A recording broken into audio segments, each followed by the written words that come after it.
hidup oleh firman-Mu dan kami hidup untuk firman-Mu. Biar kami berakar, bertumbuh dan berbuah. Terima kasih Tuhan Yesus, di dalam nama Tuhan Yesus. Haleluya. Amin. Shalom Bapak Ibu. Ada sukacita. Ya. Saudara, beberapa hari yang lalu saya mendengar bahwa di daerah Singapura, di daerah Malaysia ada begitu banyak asap yang berasal dari Indonesia. Ya, karena lebih dari 3.500 titik di Kalimantan itu terbakar yang menghasilkan asap yang luar biasa. Ya. Tapi ada komentar dari seseorang yang saya baru paham juga. Katanya jangan Singapura mau enaknya aja. Ya. Singapura bertanggung jawab juga atas kebakaran hutan di Indonesia. Katanya. Kaget juga loh, Indonesia yang kebakaran, kenapa Singapura yang, ya. Rupanya saudara, yang punya lahan-lahan yang terbakar itu adalah orang-orang Indonesia yang ada di Singapura. Jadi semua hasilnya tuh lari ke Singapura. Ya, nah itu sebabnya saudara, mereka juga turut bertanggung jawab. Dan ternyata memang asap itu mau tidak mau membuat orang jadi kena ispa, ya, nah sesak nafas ya di sana dan banyak orang masuk rumah sakit. Saudara, ternyata memang di dalam atmosfer kehidupan ini juga seperti itu. Ya, di dalam kehidupan kita nggak suka kita didatengin tuh sama masalah-masalah. Ya, ada begitu banyak masalah. Mulai dari bangun tidur, kadang-kadang kita sudah nggak suka cita gitu. Ya, ada aja begitu kita lihat gitu. Nah, akibatnya apa saudara? Kalau tadi ketika di Singapura itu ada asap yang banyak, orang harus mengambil tindakan, yaitu mesti pakai masker. Ya, kalau bisa tidak keluar rumah, supaya tetap dalam keadaan sehat. Demikian juga saudara atmosfer kita, kalau atmosfernya sudah nggak nyaman, ya karena memang pencuri datang hanya untuk mencuri, membunuh dan membinasakan. Ya dia nggak diundang tapi datang loh. Namanya pencuri datang itu dia ke sini atau kita ke sana. Dia datang ke sini gitu loh. Pencuri datang untuk mencuri. Mencuri damai sejahtera. Coba saudara pikir sekarang, saudara pergi ke gereja ini damai sejahtera enggak? Ya, kadang dari rumah ada aja itu saudara. Ya kan? Nah, itu sebabnya saudara kita harus perhatikan firman Tuhan. Kata firman Tuhan tidak mungkin tidak akan ada penyesatan. Jadi kita ini sebenarnya sedang dibawa ke dalam satu penyesatan. Dibawa ke dalam satu kondisi yang tidak seperti atmosfer kerajaan surga. Nah untuk itu saudara kita mesti sadar dulu bahwa kita ini berada di dalam satu keadaan seperti itu. Ya, belum lagi saudara ada informasi-informasi yang sebenarnya nggak perlu tapi kok dilemparkan gitu ya. Kayak kemarin katanya ini saatnya gempa yang besar apa namanya mas? Megatrust gitu. Ya, padahal nggak ada apa-apa sebenarnya saudara. Itu iblis itu sebenarnya mengintimidasi manusia supaya manusia itu stres, supaya manusia itu takut, supaya manusia itu nggak percaya lagi kepada Tuhan. Nah ada solusinya yang Tuhan Yesus berikan pada kita, jagalah dirimu, ya, jagalah dirimu, jagalah hatimu dengan segala kewaspadaan. Ya, kewaspadanya apa? Semua yang sesuai dengan firman biar masuk di dalam diri kita. Amin. Sehingga kita kuat. Jangan yang negatif masuk terus dalam diri kita. Ya, akibatnya apa saudara? Akibatnya kita jadi kurang bagus.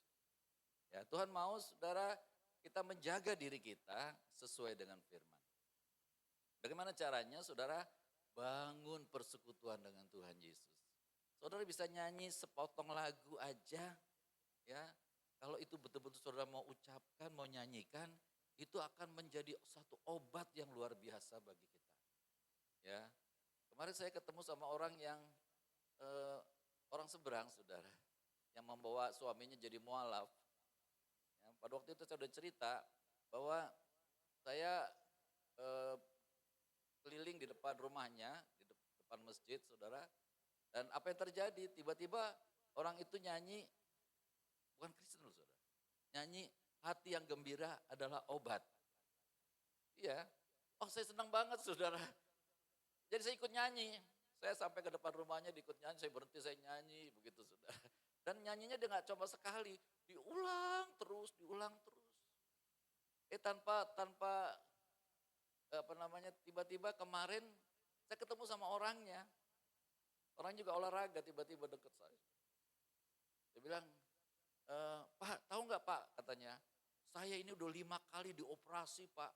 Operasi sini, operasi sini, operasi sini. Ya, tapi dia bersemangat, saudara. Dia bersemangat.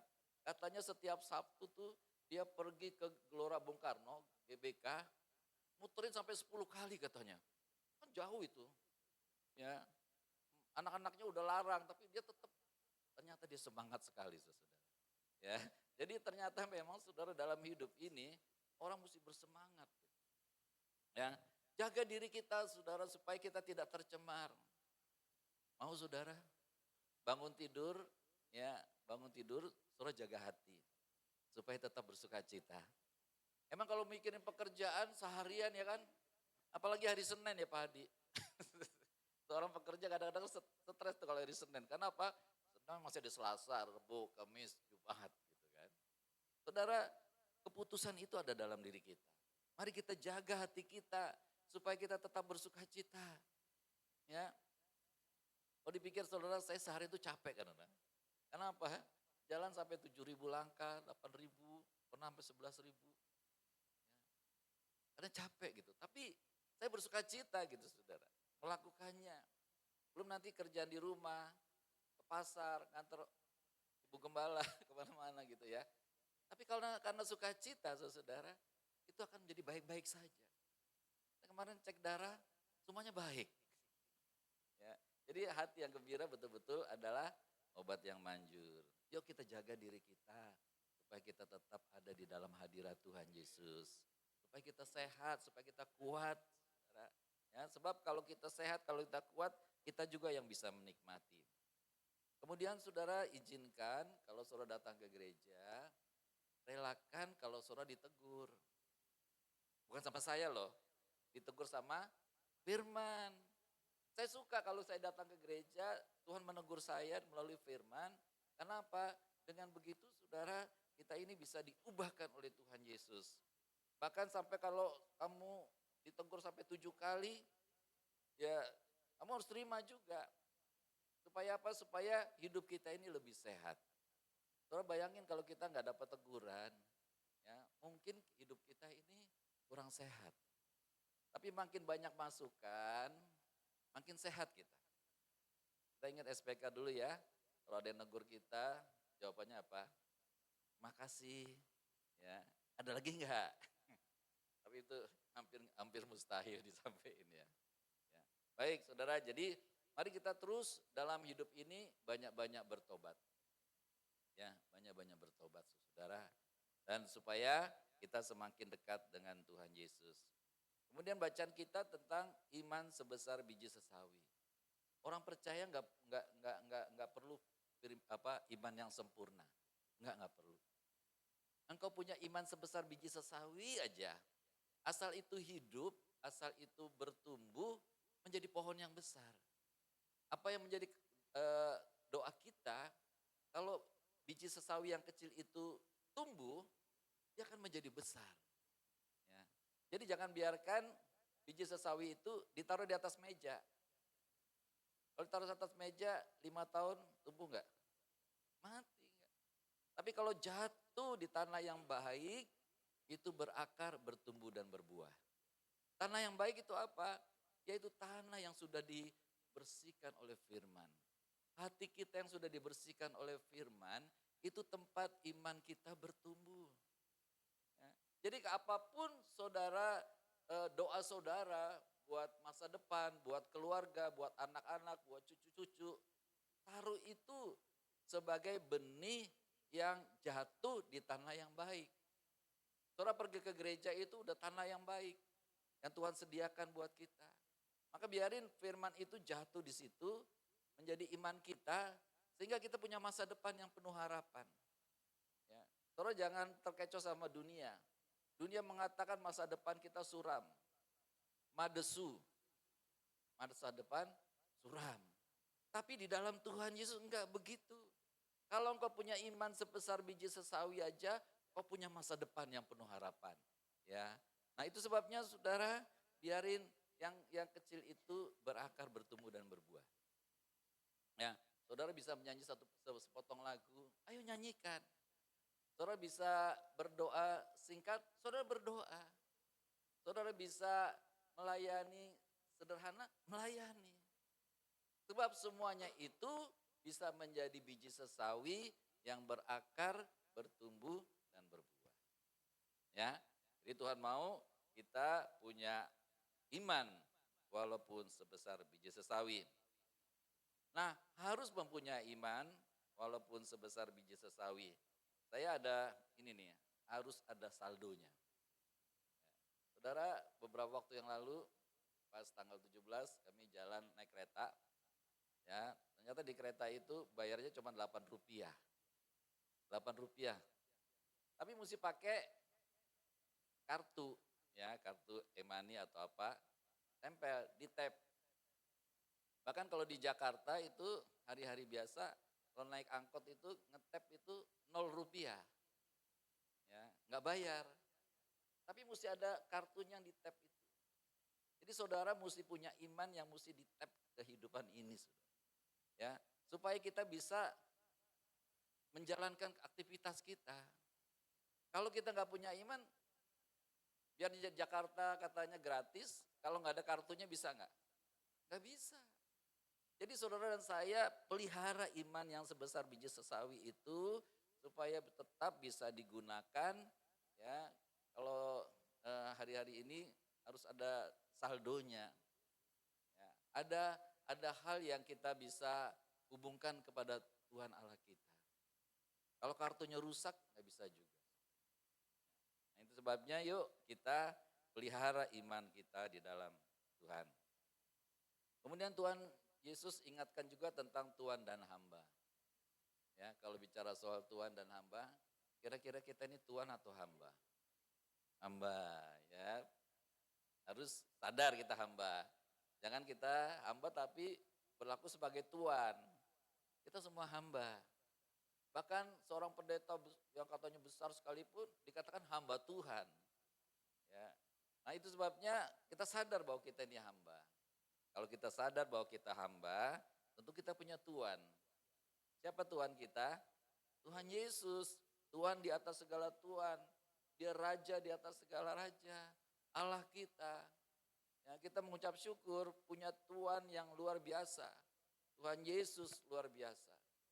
Ya, makin kita mengenal Dia, makin kita kagum sama Dia. Makin kita mengenal Dia, makin kita merasa mengasihi, mencintai Tuhan Yesus. Sehingga hidup ini jadi indah. Terus tahu nggak yang membuat hidup indah? Salah satunya adalah cinta. Ya, kalau orang lagi jatuh cinta, hidupnya indah kan? Jatuh cinta. Chris langsung tahu. Berjuta rasanya. Jadi sebenarnya kalau kita cinta, makin cinta sama Tuhan Yesus, hidup itu berjuta rasanya. Sehingga pergumulan kita ini tertutup sama itu semua. Ya, nah itu sebabnya saudara, biar kita makin hari makin jatuh cinta kepada Tuhan kita. Sadarlah bahwa kita ini hamba dan Tuhan Yesus adalah Tuhan kita. Kita punya Tuhan namanya Tuhan Yesus.